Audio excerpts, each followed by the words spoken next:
So Genshin Impact just locked the fun behind the game. How do you feel about this? Many people may not take such complaints seriously. They consider it to be nothing more than rage baiting and cloud farming. The only ones who lose in this silly little drama are those who take it seriously. However, this is nothing new in Genshin Impact. As one of the most popular gacha games out there, their digital culture isn't free from, or even largely built upon, a culture of complaint. And what is the digital culture of complaint? How can we understand it within Genshin sphere? Your first impression might be, why should we take cheap rage baiting and cloud farming seriously? Haven't they always been insincere and only concerned with digital engagement, aka money and fame? No, I don't take their nonsense seriously, but rather I try to analyze this issue as a real social phenomenon and not just a meme or cheap joke that can be consumed when it goes viral. Through Genshin Impact and its digital culture, which provided many examples and cases, I hope this can help us all understand what can be called today's digital hysteria. What is so-called the culture of complaint is not new. More than 30 years ago, precisely in 1993, Robert Hughes popularized this term in his book with the exact same name, Culture of Complaint: The Fraying of America. Hughes tried to explain American culture in the late 80s and early 90s, but by that time it had become dominated by complaint and grievance rather than constructive discourse. He described American society as a polity obsessed with therapies and filled with distrust of formal politics, skeptical of authority and prey to superstition. Its political language corroded by fake pity and euphemism. Back then, according to Hughes, it was caused by the loss of public idealism after the end of World War II, as they already lived a dream of American freedom. Unfortunately, what awaited American society at the end of its freedom was not a rational structure that connected them all in the public sphere. Instead, it was counterproductive movement that divided them far more in the form of market war and identity war.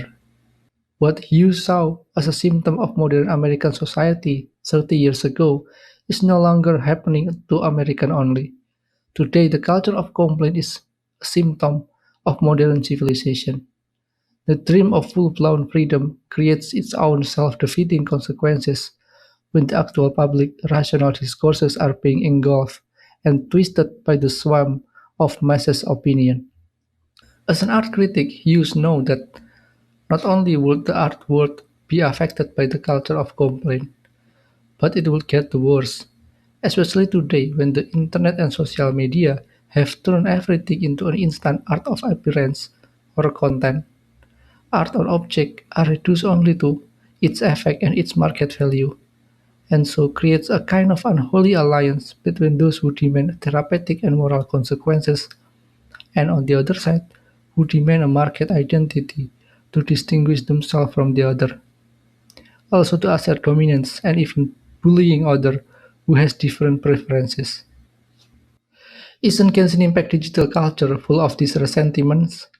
Of course, not all of its digital culture is about complaining, but the massive grievances and other cynical takes from people are really obscuring actual passionate and productive discourses within Genshin Impact. This is why my purpose for this analysis is to make the real Genshin discourse alive and not bury it under the dead internet theory and its human bot. Some people might say that if Genshin didn't have this big popularity, less people would complain. Or the cynical version, if Genshin cares about their players and tries to satisfy every player's request, then more people would enjoy and stop criticizing the game. An answer to these hypothetical questions is clearly no. A game doesn't need a big success to have some people complain about it, and a game doesn't need to be perfect to be enjoyed. Even if there is the greatest game of all time, some people still are not going to play it because of so many reasons, including those who say they don't like the game or it doesn't align with their preferences. So, by this simple logic, those who enjoy the game are still going to play it, and those who don't, they just leave it, uninstall it, or even move on and stop talking about it. But this is just the standard liberal scenario. In today's digital hysteria that is so obsessed with market value and digital identity, it is almost an ideological obligation to express anything in your mind, whether it is good or bad, whether it is sacred or profane. Those people believe that the moment they express anything in their mind, it marks a symbol of freedom in their digital lives, or here, should I say, an obscene form of freedom. This is why it is not correct to point out that those complainers are stupid or less educated. They know what they are doing. They probably know every consequence and response from the other. They are very aware and sober about what they are doing, which is to create a pseudo discourse to gain digital attention. They are not stupid because they know how to twist the narrative and how the digital market works. So they are pretty much pragmatic and cynical at this point. Or, to put it in Hughes' perspective, it is not because they are in bad condition that they are complaining. It is because they will look bad and pathetic if they are not complaining. Being still and quiet for them is a symbol of defeat, a slave or a dog who always nods to their multi-billion-dollar company. For them, for the complainers, for this resentment, in the digital world, you are either a free human being who can express and say anything you want, or a fanatic loser who cannot live without their digital identity that is coming from a certain fan base or community. Those who remain silent, keep their mouths shut, and keep their fingers away from the keyboard don't exist within a perfect definition of freedom in digital space. The culture of complaint teaches them that they are victim of the big multi-billion-dollar gaming company. In Genshin context, they tell us that we are a victim of Hoyoverse. The big company scam us all and doesn't really care much about its player. They incite us to voice our disappointment and dissatisfaction toward anything related to the game. They believe that only the victim shall be the hero, which is to demand or even bring fairness and justice for the gaming community. Here is what Hughes called the cult of therapists, a group of people who insist on therapeutic and moral consequences from the big other, the big company. They think that whatever their folly, idiotic behavior, or brutal digital tribalism, they are not to be blamed for it, since the game failed to fully satisfy them. What this culture likes is the twin fetishes of victimhood and redemption. This is also why they like to ask for an impossible demand. The famous one and also the most problematic is about the idea of free-to-play friendly gacha. This idea is rooted in every common gambling advert that advises you to gamble responsibly. While knowing gambling or gacha is fundamentally bad and scammy, they try to push their therapeutic agenda and put the highest moral responsibility on the big other or big company, proposing that modern gambling entertainment, particularly gacha games, should be more generous to give players more gambling currency and make every game challenge related to gambling currency accessible to every player. They think that if the big company subsidizes the players more toward the gacha or the gambling, then the player will be less likely to become a gamble addict. They will feel assured and no longer worry about the loss probability, and finally can enjoy the game fully. A Slovenian philosopher, Slavoj Zizek, has a famous critique of such a situation. Zizek calls that people nowadays are obsessed with what's so-called pure commodity, which is a product without its drawbacks. Beer, yes, but without alcohol. Chocolate, yes, but without fat.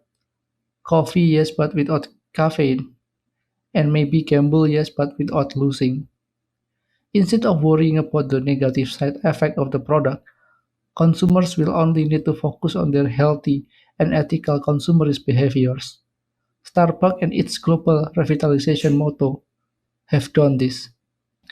Why their coffee is more expensive than regular homemade coffee is not because of its composition or it tastes more delicious, but Starbucks itself believes that every 1% of its profit goes to some Guatemala children to keep them healthy, for the water supply for some Sahara farmers, or to save the forests, to enable organic growing on coffee and other social charity. Here, customers don't just buy a coffee, they are buying into something bigger than a cup of coffee. They are buying into coffee ethics. Starbucks will not let their customer feel bad after buying their expensive coffee, so the price includes its own ethical and therapeutic consequences. It is good coffee karma. The expensive coffee doesn't make them bad and irresponsible consumers. Instead, through Starbucks, they buy the redemption from being merely consumers, and now they can say that they are responsible and morally aware of being ethical consumers. Zizek uses his critique to analyze the cultural capitalism within Starbucks' business model. Yet those people who are paying ethical consumers is not only created by the big company, but they deeply believe through their consumers' redemption that they are saving the world, and more companies should do so. If we go back to Genshin Impact, Mihoyo itself, since the first day release of Genshin, didn't try to give their player any kind of redemption. Not even close. Even after 5 years, many players' perception toward Hughes is like us if the big company is still playing the old game capitalism, barely listening, barely improving, and seldom care to what players want after millions of incomes it gets every month. Of course, if we try to look at the positive side, the game itself, Genshin Impact, is actually progressing, and it becomes way better than when it was released 5 years ago. Again, just because the game is progressing doesn't mean it is free from complaint, or this time the complaint is more organized. Their buzzing is structured like a false agenda. Mihoyo here is not Starbucks in Zizekian view. Instead of selling a pet to become heroes of the world, the more you spend on Genshin, for some people, the more you feel bad and guilty. Of course, the complainers and their culture don't like this. They just don't want to become a consumer and potentially a victim. They want more than just standard economic value. Even if they spend zero, they still don't like how they have to pay for it in a different way, through struggling and learning more about little details and mechanics, or reading just to enjoy the game. They want responsibility that is not from themselves, but responsibility which is instantly provided by the big company. So the best thing they think they could do is just to enjoy, feel good, feel redeemed, feel like being a part of a big cultural movement that is going to shape the trend or naively to save the world. In his article, What Can Psychoanalysis Tell Us About the Cyberspace? Slavoj Zizek called the culture of complaint as today's version of digital hysteria. Instead of joyously assuming the inexistence of the big other or the big company and freely decide which part they are going to enjoy, the subject or the player blames the big other for its failure or impotence, as if the big other is guilty for the fact that it doesn't exist, as if impotence is no excuse. The big other is responsible for the very fact that it was unable to do anything. The more the subject's structure is narcissistic, the more he puts the blame on the big other, and thus assert his dependence on it. The complainers are losing their mind whenever they fail to enjoy the game, as if the big company owed them the very presence and existence to keep them satisfied mentally or physically. Zizek tried to compare this logic of complaint and the possibility of a radical revolutionary act within digital culture. While the complainers believe they are always the potential victim, so they shall be the ones who become the heroes, what they show is actually the opposite.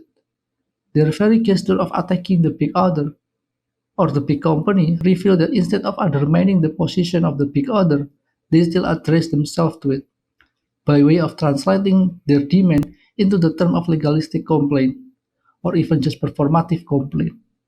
They confirm the big other or the big company in its position, the only big one who can provide them a sublime pleasure of digital enjoyment. On the contrary, Hoyo position themselves almost as an antagonist here. Sure, they do the survey, asking for feedback and sort of thing from players, but they don't act as if they are in a godlike position to provide such enjoyment. nor as if they are able to give their player therapeutic redemption. Hoyo sometimes deliberately teases or ridicules their player due to players' inability to read or understand basic mechanics, or how players keep asking for impossible demands. I suspect it is not impossible. Hoyo just refuse to fulfill it simply because it doesn't fit with their business model, or they like playing this human side game, as they cannot satisfy all players but always try to deliver the best as they can. Again, instead of shamelessly advertise themselves as an ethical agent of redemption, just like Starbucks, Hoyo depicts themselves as a non-ethical agent, clearly as a gacha gaming company. So initially, most people who is going to play the game, Genshin Impact, must understand that though the gambling in the game is not so much real gambling, since it has limited amount of money needed to get specific item, it still works just like other gambling. If it doesn't cost you money, perhaps it costs you more than that. It costs you your soul. Then why bother to play the game at all if at the end of the day we are the victim of our expectation and of the big company business? Because the game, Genshin Impact, is never about the gacha. The gacha, the gambling, is just a gimmick. It's an excuse to simply use it as an in-game microtransaction in a more thrilling way. Maybe not micro, since the gacha itself is very expensive. But for those who try to sneak into it with less money, they will buy a little subscription to provide more in-game fun to gamble to gacha.